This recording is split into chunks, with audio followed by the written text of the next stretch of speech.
राष्ट्रीय आरोग्य अभियानांतर्गत शासकीय सेवेत काम करणाऱ्या अधिकारी आणि कर्मचाऱ्यांना सेवेत कायम करावे या मागणीसाठी गुरुवारी 4 पुतळा ते जिल्हाधिकारी कार्यालयापर्यंत वैद्यकीय क्षेत्रातील विविध संघटनांच्या वतीने मोर्चा काढण्यात आला।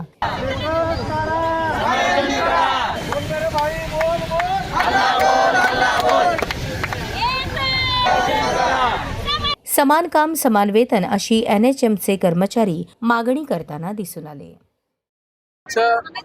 याद्वारे एवढंच सरकारला निवेदन आहे की ज्या लोकांचे 10 वर्ष पूर्ण झालेले आहेत त्याचा GR निघून 17 महिने झालेले आहेत तरी पण त्याचं इम्प्लिमेंटेशन होत नाहीये। जोपर्यंत GRचं इम्प्लिमेंटेशन होत नाही तोपर्यंत समान काम समान वेतन द्यावं आणि ज्या माझे सगळे सहकारी बांधव आहेत त्या लोकांसाठी विमा लागू करावा, जेणेकरून उद्या उठून कुणाचं ॲक्सिडेंट झालं, कुणाचं काय झालं, दुर्घटना झाली असं होऊ नये, पण झाल्यानंतर त्या लोकांना विमा खूप गरजेचं आहे। त्यामुळे आमच्या सध्यासाठीला हे तर मागण्या आहेत की समायोजन पूर्ण कायमस्वरूपी करा, दुसरं जोपर्यंत समायोजन होत नाही तोपर्यंत समान काम समान वेतन करा आणि तिसरं त्यांना इन्शुरन्स लागू करा, हे आमच्या प्रमुख मागण्या आहेत। डिस्ट्रिक्ट हॉस्पिटल डेंटिस्ट या पदावर काम करत आहे, तर आमची शासनाने हीच विनंती आहे, समायोजन वगैरे 10 वर्षाच्या पुढच्यांचं तर झालंच पाहिजे, पण जे 10 वर्षांच्या आतले आहेत त्यांना समान काम समान वेतन भेटलं पाहिजे, विमा भेटला पाहिजे, आरोग्य विमा पण लागू झाला पाहिजे। या सगळ्या मान्य प्लीज आमच्या मान्य करावी ही नम्र विनंती आहे।